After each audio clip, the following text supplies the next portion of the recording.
On nous a dit pendant 10 ans, allez chercher les grands comptes, vous allez faire du revenu et ça va vous donner de la preuve sociale. Et en fait, on se rend compte que tous les leaders, que ce soit Lovable, N8N, en fait, ont commencé par des comptes beaucoup plus petits. Maintenant, je voulais prendre le cas de Lovable. On en parlait tout à l'heure, tu en as parlé un peu. Donc, au-delà du changement de SaaS dont on parlait, enfin le changement de stratégie dans le SaaS, il y a aussi tout un changement plutôt orienté sales finalement. En fait, le fait de changer de paradigme dans cette ère du SaaS, qu'est-ce que ça change pour les commerciaux, pour les vendeurs, pour la vente, pour la croissance. D'ailleurs, on parle de moins en moins de vente, on parle de plus en plus de croissance, de growth. Vous l'avez sûrement entendu, tu l'emploies sûrement beaucoup. Et en fait, là, je voulais prendre le cas de Lovable. Lovable, c'est une entreprise qui s'est lancée à la base en open source. Ils ont publié GPT Engineer sur GitHub. Je crois que ça a fait plus de 50 000 téléchargements. Wow. Et en fait, après, ils ont lancé leur produit Lovable, donc en produit payant, où tu peux, en un prompt, créer ton application. Donc, par exemple, moi, je me dis, OK, je vais créer une application pour comparer le cours de la bourse avec la météo. Et en fait, en quelques prompts, tu peux avoir ton application, tu peux la déployer, etc. Et Lovable, aujourd'hui, ils ont plusieurs milliards, ils valent plusieurs milliards. Tu vois, je crois que fin 2005, ils avaient plus de 200 millions de dollars d'ARR. Et eux, ils ont recruté quasiment que des personnes qui avaient vraiment des communautés autour d'eux, tu vois. Mais même dans des postes tech, tu vois. Et donc, je me dis, finalement, ça veut dire que tout le monde va être ambassadeur. En fait, on parle plus d'ambassadeurs, je pense que tu allais dire aussi, plutôt que vraiment avoir des gens spécifiquement sur la vente. Et donc, t'en parlais avant, donc je te laisse un peu dire ce que t'en penses. En fait, on est passé déjà d'une posture de sachant à une posture d'écoutant, ce qui a déjà été un gros morceau à faire avaler aux vendeurs ces 10 ou 15 dernières années. Parce qu'en fait, avant, on devait, entre guillemets, éduquer nos prospects parce qu'ils n'avaient pas l'information. Aujourd'hui, on sait que 75% des décideurs IT, quand tu arrives dans leur bureau, ils savent déjà exactement d'un point de vue technique, fonctionnel, comment marche la techno. Il est fort probable qu'il ait même déjà testé. Donc, ils ont déjà l'information. Donc, aujourd'hui… Comment ça se fait ? En fait, les boîtes américaines, déjà quand je bossais chez Fortinet, on donnait toutes les spécifications techniques de tous nos produits. Donc déjà, il y avait déjà accès à l'info. En plus de ça, dans les grandes entreprises, comme les budgets se resserrent et comme les niveaux pour acquérir une solution sont ultra complexes. On a des fiches de scoring énormes quand on passe en appel d'offres, par exemple. Il y a de plus en plus d'appels d'offres dans les grandes entreprises. Ce qui fait qu'en fait, ils doivent gagner du temps. Donc, ils font d'abord leurs recherches, leurs benchmarks. Et comme tu l'as dit, ce qui est hyper impressionnant, même ces grands décideurs IT dans les grands groupes sont très touchés par l'aspect communautaire. Quand ils voient une vidéo YouTube, quand ils entendent ou quand ils voient un influenceur LinkedIn parler d'une technologie, ça crée de la réassurance, ça leur fait moins peur et ça crée quelque chose qu'on utilisait beaucoup moins avant, qui est l'aura en fait. Tu vois, aujourd'hui, si tu prends Ferrari, les ambassadeurs de chez Ferrari, ce sont des utilisateurs d'une Ferrari ou même d'une Porsche. Ça existait moins dans le B2B SaaS il y a encore quelques années. Alors qu'aujourd'hui, effectivement, on a des ambassadeurs, des clients, des prospects qui vendent de la technologie sans le savoir. Parce que des ambassadeurs comme toi ou des influenceurs comme moi vont les solliciter pour leur dire qu'est-ce que tu penses de Lovable, de N8N, etc. D'ailleurs, Lovable, ils ont recruté des ambassadeurs. Bien sûr. Claude aussi. En fait, ils ont des programmes d'ambassadeurs auxquels on peut postuler. Bien sûr. Donc, ça a vraiment changé. Justement, qu'est-ce que c'est un ambassadeur finalement ? Donc, dans ce que je disais tout à l'heure, on comprend que c'est quelqu'un qui a une communauté. Dans ce que tu disais, c'est quelqu'un qui fait des vidéos. Toi, tu vois quoi quand tu vois ambassadeur, tu penses à quoi ? En fait, ce que je trouve incroyable, c'est que, ce sont des gens qui ont effectivement une communauté, qui testent les technos, qui créent des use cases pour la solution qu'ils sont en train de tester. Enfin, tu vois, quand on voit… Ils en font quoi de ces use cases ? Du coup, c'est des vidéos, etc. En fait, ils font de la vidéo, de la documentation et ils vendent du service associé pour implémenter en fait ensuite ces technologies. Donc, il n'y a rien de mieux que d'expliquer que Lovable, c'est génial, de montrer des hacks sur la techno au travers d'un petit tuto YouTube. Sauf que tu le sais, tous les gens comme moi, par exemple, ne sont pas techniciens. Demain, je préfère faire appel à une agence qui va mettre en place, j'ai une idée d'application, je vais sur Lovable, je vais d'abord faire des pré-tests pour voir un peu si ça peut marcher, mais ensuite je vais avoir besoin d'un accompagnement et donc je vais avoir besoin d'un être humain. Et cet être humain, comment je vais le trouver? Sur YouTube, sur des personnes qui créent du contenu, et ça nous amène à ce point-là également, c'est-à-dire qu'aujourd'hui je crée énormément de contenu, c'est-à-dire que tous les jours, toi aussi, tous les jours, je crée du contenu, je crée des supports pour créer de la valeur. Mais en fait, la valeur est plus sur l'outil que je vais présenter. Il va être sur l'accompagnement et sur l'expérience de cet outil que je vais pouvoir t'apporter. Et ça, avant, c'était absolument pas le cas. Et toi, tu es ambassadeur, par exemple, de certaines… Ouais, je fus et j'ai été ambassadeur, notamment sur les sales tech. Ouais. C'est-à-dire qu'aujourd'hui, il y a des outils que je recommande dans des ateliers. Je suis ni payé ni rémunéré pour le faire. Juste la techno est tellement bien faite, tellement intelligente que je deviens un ambassadeur de cette marque. Oui, mais c'est vrai que maintenant, comme tu dis, quand on aime un produit, en fait, on devient ambassadeur. Donc le challenge des entreprises et des startups, des jeunes boîtes ou des boîtes qui lancent des produits, c'est de se dire comment je vais avoir mes ambassadeurs. Donc ok, t'en as qui sont carrément recrutés, mais t'en as même, et c'est le mieux d'ailleurs, qui sont ambassadeurs tout seuls, comme tu le dis, parce que tu aimes une solution, tu te dis, bon, ok, et en fait, t'en parles autour de toi. Et petit à petit, en fait, tu deviens ambassadeur alors que tu n'es pas vendeur à la base, c'est juste que tu es passionné. Et en fait, je pense que ce qui marche, c'est que les gens, ils sont touchés par ça. Parce qu'ils se disent, c'est vrai, en fait. Ils touchent du vrai. Là où peut-être le job… dans les sales avant, c'était plus, on sentait un peu moins de vrai. Alors même si pourtant il y avait une part de vrai, mais je pense que peut-être les gens ils sont à la recherche d'authenticité et c'est peut-être un peu pour laisser place à plus d'authenticité. Voilà, En fait, je pense que c'est au-delà de effectivement l'authenticité et c'est la réassurance. C'est-à-dire si quelqu'un est en train de l'utiliser, ça veut dire que moi je peux l'utiliser, mais en plus je le vois. C'est-à-dire je vois un influenceur ou un ambassadeur devant son écran montrer comment il arrive à automatiser, par exemple, je sais pas, la gestion de ses mails. Donc, ça veut dire que quand tu le vois, déjà, c'est possible. Et tu as raison, quand on est vendeur SaaS B2B, il arrive parfois qu'on dise, voilà, la projection est telle qu'on la voudrait, mais il y aura un chemin et peut-être qu'à la fin, on va couvrir 80-90% du scope. Là, quand tu regardes la vidéo, tu sais exactement d'où tu pars et d'où tu vas arriver. Et ça, pour le cerveau humain, comme tu le disais, de toute façon, la vente, ce n'est que de la psychologie et des sciences cognitives. Ça réassure énormément. Que tu m'as dit souvent. Ouais, ça c'est les biais cognitifs, c'est ce qui porte l'être humain et la façon de communiquer avec un autre être humain, c'est de la psychologie et la psychologie, c'est ce qu'on utilise en vente. La confiance. Ouais. Et la confiance, c'est quelque chose qui est extrêmement complexe à créer. Donc, quand tu as une communauté de 6000 personnes qui tous les jours disent cet outil est super, voilà ce que tu peux en faire et regarde ce que moi j'en ai fait et je te montre comment le déployer chez toi, c'est une force qui est totalement incroyable pour l'entreprise. Et c'est pour ça qu'on voit de plus en plus de programmes d'affiliation qui sont vraiment de plus en plus, moi je le vois. L'affiliation, c'est vrai que ça peut être une bonne stratégie qui permet de rémunérer. Qui permet justement de rémunérer les personnes qui vont être ambassadeurs d'une communauté. Et j'allais aussi parler de la notion de builder. Ouais. Je ne sais pas si tu es familier avec les builders. Pour moi, un builder, c'est quelqu'un qui aime expérimenter, qui aime tester des produits, qui aime le produit. Tu vois.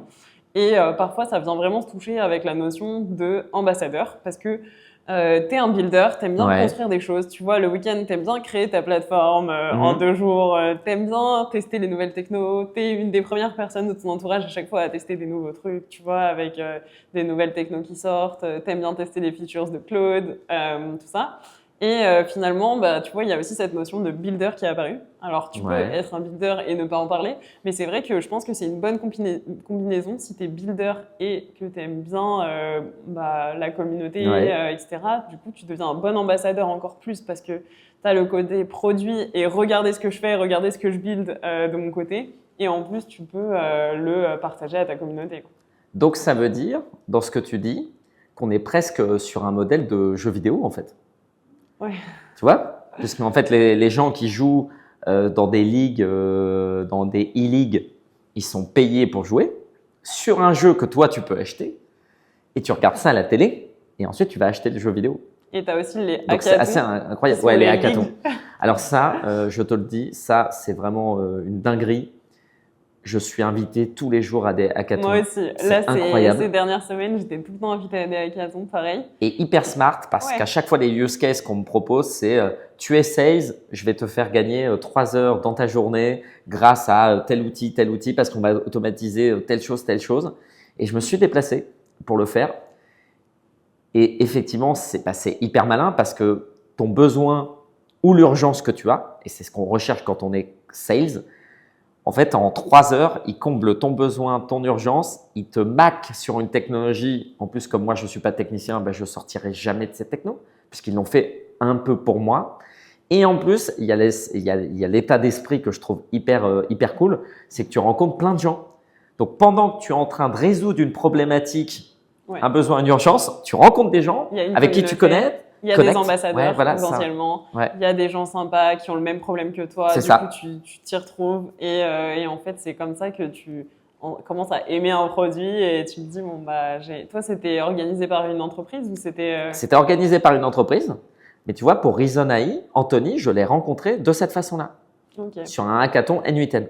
Ah, N8N, ok. Tu vois ? Parce que justement, moi, j'ai entendu parler de hackathon que faisait Lovable. Alors, je ne sais pas s'ils appellent ça hackathon. Tu as Claude aussi, en fait. Dust, Patch aussi fait des hackathons. Ouais. C'est des événements où, parfois, qui sont organisés par des ambassadeurs, justement, qui vont, en fait, inviter, se faire réunir une communauté. Et donc, on sort des produits, potentiellement des clients, des gens en tout cas qui sont beaucoup plus proches du produit qu'avant. Et finalement, c'est une stratégie qui va un peu de pair avec l'open source, puisque dans ce cas, ils doivent tester gratuitement. Toi, tu pouvais tester gratuitement. Ah oui, complètement. Tout était gratuit. Voilà. Et au-delà de ça, tu repars avec des goodies. Donc, ça améliore encore la fonction d'ambassadeur, parce qu'ils te donnent des casquettes, des t-shirts, des stylos que tu vas ensuite porter. Et souvent, c'est porté soit par des grosses entreprises ou alors aussi par des fonds d'investissement. Parce qu'en fait, c'est aussi le côté vertueux de la chose. C'est que si tu as investi dans une entreprise, créer cette communauté, ça permet de pousser les choses. Et souvent, les VC, ils ont des locaux à disposition qui sont souvent très sympas. Donc, je trouve qu'en fait, le modèle qui est en train de se créer est encore plus vertueux à la fois économiquement, mais aussi humainement. Donc, mais c'est marrant que tu parles de VC. Ouais. Parce que justement, j'étais en train de me dire que le sujet dont on n'a pas parlé, c'est l'investissement derrière. Parce que tu as quand même un investissement. Tu crées des hackathons, tu dois réserver des salles, tu as des ambassadeurs, tu dois leur mettre à disposition une technologie. Quand tu fais de l'open source, tu as quand même des coûts, même si on a beaucoup réduit les qu'il y a des coûts. Et du coup, il te faut des gros investissements derrière, tu vois. Oui, mais parce qu'en fait, le paradigme, c'est plus de faire du profit, c'est d'acquérir des parts de marché.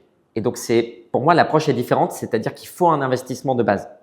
C'est comme lancer un jeu vidéo ou, je sais pas, une chaîne de télé. Il faut amener les gens, et à partir d'un moment, tu as une communauté qui est assez suffisante, soit pour commencer à faire payer des services ou rendre ton soft payant. Mais je pense que la stratégie là, elle se compte moins sur est-ce que ça coûte de l'argent. C'est qu'en fait, là, je pense que si tu crées du SaaS demain, c'est un invest en fait. Voilà. Tu sais que pendant 1, 2, 3 ans, tu vas proposer ton outil gratuitement, que tu vas créer des events, créer la communauté, sponsoriser, comme tu disais, des ambassadeurs. Et tout ça, c'est de l'invest en fait. Et ensuite, tu feras de l'acquisition et tu feras de la croissance. Je suis trop d'accord avec toi. Et du coup, tu vois, j'ai vraiment l'impression que c'est encore plus une question d'investissement et de course à l'investissement pour se lancer dans cette course où on est sur des modèles open source, on est sur des modèles qui demandent encore plus d'investissement qu'avant. Et c'est pour ça qu'on voit sûrement des montants qui sont de plus en plus hauts sur les derniers tours de table sur des technologies où parfois ils n'ont même pas encore de produits, tu vois. En fait, c'est là où ça pose peut-être un problème, c'est que tu peux créer ta technologie tout seul, mais si ensuite tu as besoin de la déployer pour aller chercher ton marché, ça peut être plus compliqué si tu n'as pas d'argent. Tu dois investir pré-revenu sur la communauté, du gros, de l'acquisition, là où avant tu pouvais le faire en parallèle de ton revenu. Alors après, si tu le fais intelligemment, tu peux déployer sur des gros comptes peut-être, tu vois, en parallèle, mais c'est complexe. Que la communauté, la création de la communauté en premier… Je pense qu'à l'heure actuelle, et je le fais avec Reason, donc je donne un secret de fabrication, mais de déploiement, mais qui est pas. Je pense que là, le truc qu'il faut faire, c'est offrir rapidement le soft gratuitement pour que les gens puissent tester et tester vraiment un maximum, pas juste tu as le droit de faire un truc et après ça s'arrête. Non, tu donnes le soft totalement. Le côté un peu frustrant, genre tu as le droit de faire un truc et boum. C'est un peu violent et c'est peut-être contre-intuitif. Tu vas directement sur les TPE, les PME. Parce qu'en fait, c'est un maillage territorial qui va te permettre d'avoir cette croissance-là. J'entends, si tu arrives à avoir un cabinet d'avocats à Lille, plus un cabinet de conseil, plus je ne sais pas quoi, ça va être beaucoup plus simple ensuite parce qu'il va y avoir un effet de réseau local qui est très simple. Ah oui. Et je pense que la stratégie d'N8N, qui n'est pas publique, mais c'est un peu ce qu'ils ont eu, ils se sont dit on va faire du plus petit au plus grand. L'indépendant, donc l'influenceur, l'ambassadeur, qui va commencer à faire des vidéos YouTube, expliquer un peu qu'il utilise cette techno. Et ensuite, et c'est assez naturel, tu vas vers la TPE-PME. Pourquoi? Parce que l'influenceur qui fait la vidéo N8N, l'employé de la TPE-PME, il regarde des vidéos. Il va regarder Micode, je ne sais pas qui. Il va tomber sur cette vidéo, il arrive au bureau et il se dit « Tiens, c'est sympa, je vais tester. » Et là, on arrive à capter quoi? TPE-PME. Ouais. Et les TPE-PME, c'est le plus gros marché en France. Et en Europe. Et en Europe. Donc, je pense qu'ils ont été ultra smart. Avec les ETI aussi. Ouais, mais en fait, je pense que tu arrives très rapidement à les capter ces TPE, ces PME, qui font du maillage territorial. Et dans un pays comme la France qui est ultra centralisé, bah, c'est hyper intelligent. Parce que, et c'est ce qu'on se disait avant, je vois des gens dans les gorges du Verdon, à Cognac, dans des TPE, PME qui connaissent mieux N8N que moi. Donc, ça veut dire que l'information est arrivée jusqu'à eux. Et ça, moi, je trouve ça incroyable. Mes parents connaissent N8N. Ouais. Mais avant, ils ne connaissaient pas Fortinet, tu vois. Pour rappeler, ouais, je suis d'accord avec toi, c'est fou la croissance qu'il y a eu sur N8N. Peut-être pour rappeler ce que c'est, en fait, c'est un outil d'automatisation qui est très utile parce qu'en fait, il se plug à tout. Ouais, il se plug à Claude, à Gemini, mais aussi à SAP, à ton Gmail, ton Drive, ton SharePoint. En fait, dès que tu as un outil, ça se plug à ton outil. Exact. Et en fait, tu peux lui faire des tâches. Tu peux lui faire une tâche puis l'autre. Tu peux programmer ça toutes les 20 minutes, comme tu peux programmer ça au déclenchement de quand je reçois un mail de mon boss, tu vois. Et donc, comme tu disais, moi, c'est drôle parce que j'ai découvert ça, je pense, il y a quoi, 1 an et demi, tu vois, sur YouTube. Bon, alors moi, c'était pas Micode, mais ça aurait pu être Micode, tu vois. Et effectivement, maintenant, je le déploie chez des clients, tu vois. Donc, ce que tu disais, c'est vraiment, ils ont une stratégie là-dessus qui a bien fonctionné. Et maintenant, tout le monde en parle. Alors, c'est drôle cette histoire de quelqu'un dans les gorges du Verdon qui connaît mieux. Qui utilise N8N. Et ce qui est incroyable, c'est que nous, tu vois, moi, je suis dans beaucoup d'incubateurs pour donner, tu vois, de mon temps pour accompagner les entrepreneurs. Et c'est vrai qu'on nous a longtemps biberonné en nous disant, tu crées, et je l'ai fait avec Stabler, hein, nos premiers POC, c'était des POC CAC 40. C'est-à-dire, va chercher le plus gros, pour aller chercher de la preuve sociale et ensuite aller vendre à des ETI, des PME peut-être. Et là, toutes les réussites, et je pense à mon super pote Vincent Coste, qui a créé Nadia, que tu connais, il a été hyper bon, c'est qu'il a commencé par le Next 40, le Next 120. Tu vois, tu parlais d'ETI tout à l'heure. Et je pense qu'aujourd'hui, si tu veux aller chercher un marché et avoir la destinée et la réussite d'un N8N, indépendant, influenceur, TPE, PME, ce qui va ensuite créer énormément de preuves sociales pour les ETI. Et une fois que tu as touché les ETI, eh ben, 2 ou 3 ans, ce qui est en train de faire N8N, hein, tu vas chercher là les grands comptes en leur disant, en fait, j'ai 16 000 clients qui utilisent la tech tous les jours. Donc, la preuve sociale existe, la réassurance existe. En plus, tous ces gens créent plein de cas d'usage que toi, tu peux récupérer, les mettre dans des bibliothèques de templates. Donc, ça sert à l'ensemble. Tout à fait. Donc, on nous a dit pendant 10 ans, allez chercher les grands comptes, vous allez faire du revenu et ça va vous donner de la preuve sociale. Et en fait, on se rend compte que tous les leaders, que ce soit Lovable, N8N ou là, je parlais de Nadia, bah, en fait, ont commencé par des comptes beaucoup plus petits. Même nous, aujourd'hui, chez My Data Machine, assez dingue. C'est ce qu'on fait, tu vois. Ouais. Chez My Data Machine, on a démarré par des startups. TPE, voilà, très bien. Ouais, TPE. Petit à petit, on est allé chercher des comptes un peu plus grands, tu vois. On a bossé avec des entreprises, soit des ETI, soit même quelques grands comptes. Mais finalement, nous, on est donc sur le marché européen. Ça nous va très bien d'être sur les PME ETI parce que c'est des entreprises qui ont besoin de l'intelligence artificielle et de la data et qui ont besoin d'aide aujourd'hui. et qui sont aussi plus répondantes, tout va plus vite quand même que dans des En grands fait, c'est groupes. ça la problématique. Ouais. Donc, il y a aussi ça, en fait, pour se lancer sur une activité, tu as envie d'avoir des clients que tu peux signer Tout de suite. assez rapidement, tu n'as sûr. pas envie d'attendre 1 an, tu vois, et franchement, des fois, tu dois attendre 1 an pour signer des grands comptes. Plus sur les grands comptes. 12 à 10, en France, on dit que le cycle de vente sur un grand compte, c'est 12 à 18 mois. Voilà, Et ça sur une m'étonne pas du ETI, tout. Moi aussi, c'est que moins j'observe. d'1 mois et demi. 1 mois et demi sur une ETI, ouais. À peu près. En tout cas, moins de quelques mois, quoi. Ouais, en Moins de quelques 3 mois. Tu l'as, tu vois. Ouais. Et puis en plus, il faut le rappeler, il y a un point de vue contextuel, c'est que c'est aussi de plus en plus compliqué de lever de l'argent.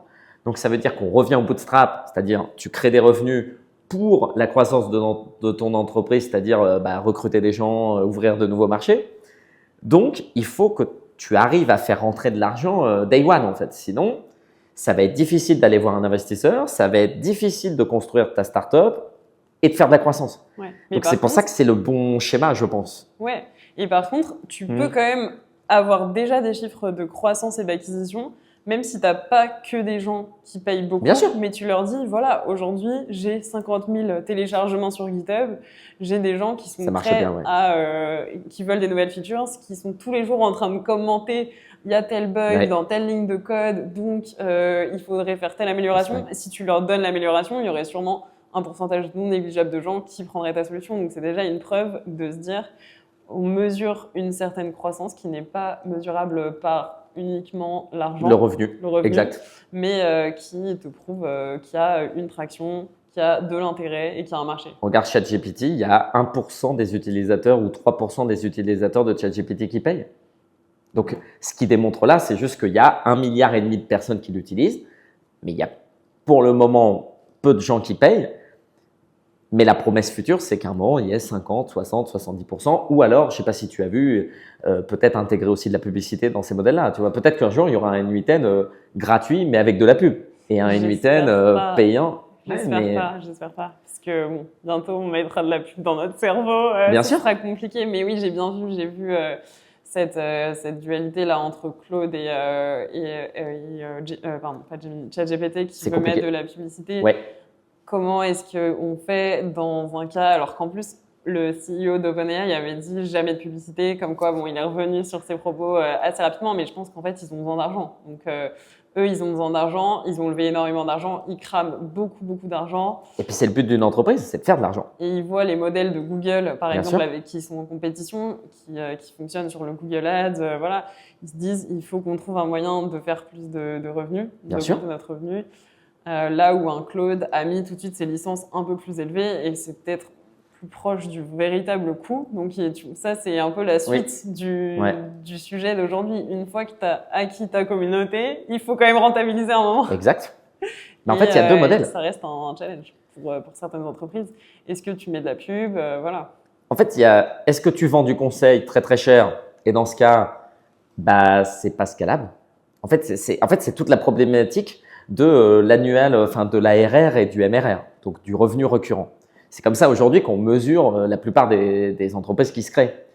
Donc, si tu vends quelque chose qui est gratuit, donc déjà, même en le disant, c'est bizarre, associé à du professional services qui va te créer du revenu, en fait, est-ce que tu es une entreprise type startup ou est-ce qu'en fait, tu es juste une boîte de conseil qui donne un outil et qui ensuite vend du PS? Ensuite, il y a l'aspect publicitaire, mais qui est très peu apprécié par les utilisateurs. Parce que ça crée de la friction. Moi, je paye YouTube juste parce que je veux pas de publicité. Ah ouais. Parce que c'est insupportable. Sur YouTube, elles sont Donc, très violentes. Je suis pas certain que ChatGPT prend le bon chemin en intégrant directement de la publicité. Et je pense qu'il y a un modèle plus intelligent, c'est de pousser à partir de tes conversations des offres qui vont être peut-être dans la barre, latérale, qui vont être moins dans le côté pushy de je t'envoie une grosse pub en te disant tu as envie d'aller, je sais pas, au Maroc pendant les vacances. Je pense que ça va être beaucoup plus insidieux que ça.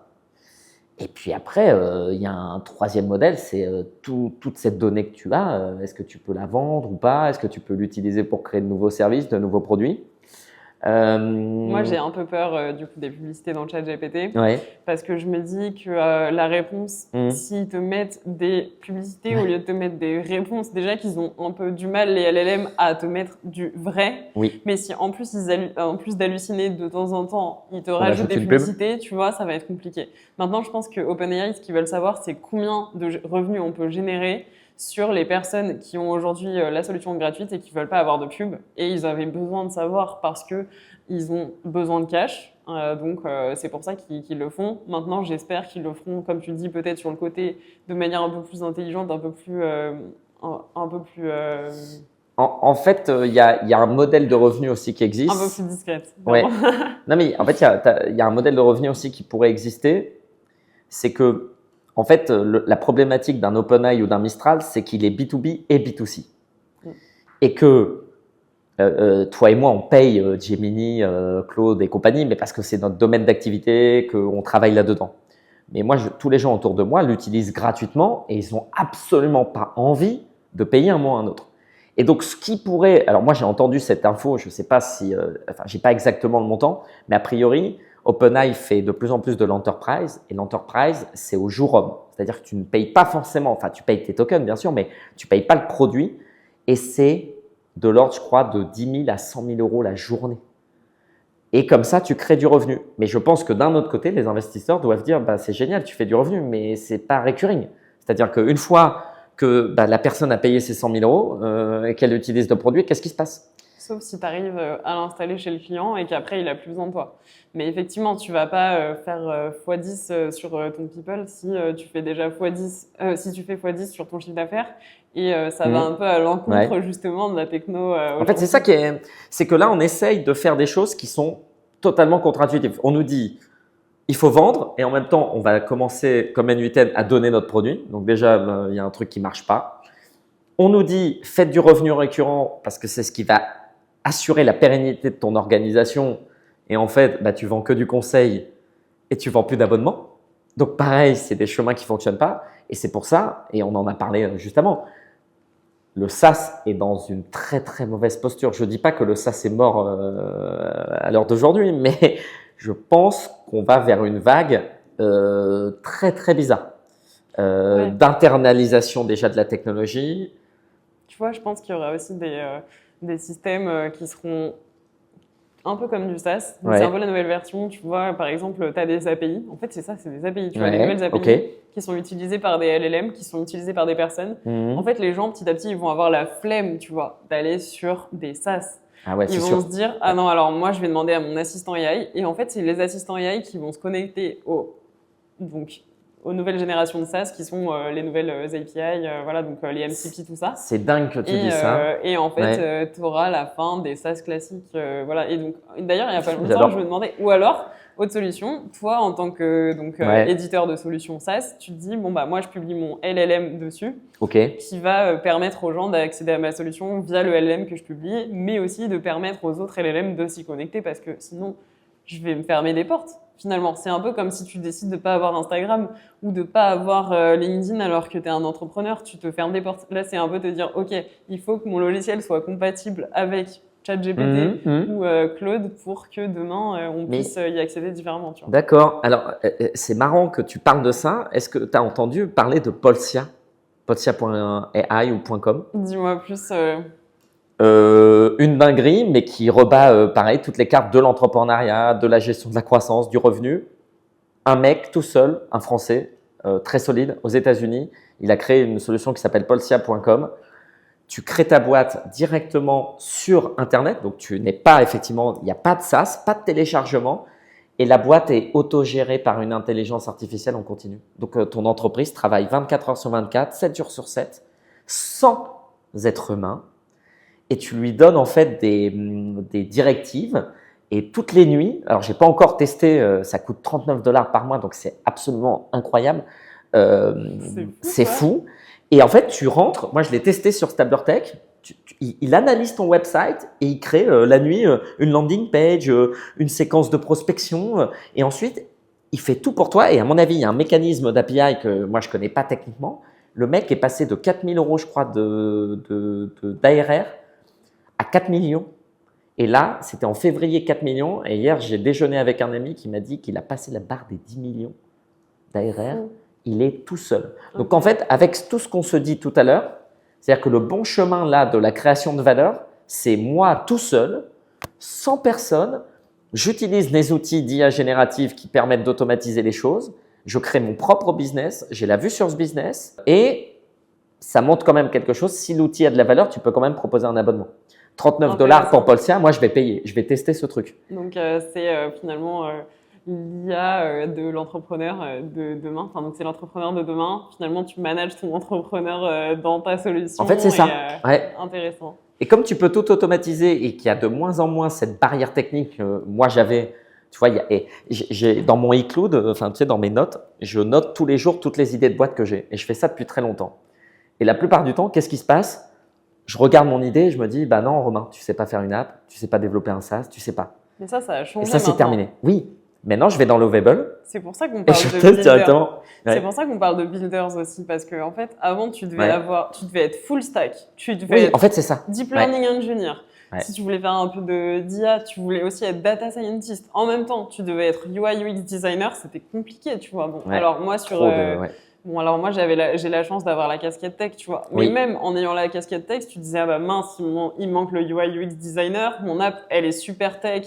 Elle répond à un super problème, mais personne ne va vouloir l'utiliser parce que c'est moche et c'est inutilisable. Exact. Et d'ailleurs, c'est un peu ce qui s'était passé au début. C'était un peu compliqué sur l'UI UI. Mais maintenant, tu vois, avec les technologies, tout le monde peut être un builder. Donc, c'est plus une mentalité de se dire, OK, je vais construire des produits et finalement, je peux vibe coder, tu vois. Même les codeurs, maintenant, ils vibe codent. Donc, il n'y a plus forcément d'intérêt à savoir coder à l'ancienne sur… Et ça permet de lancer tes projets ultra rapidement. Reason, c'est du vibe coding parce que Anthony est un peu plus technicien que moi, mais on n'est pas non plus, tu vois, hyper capé, mais… On a un outil qui est fonctionnel, qui est viable, qui peut être utilisé, que les gens peuvent déjà payer.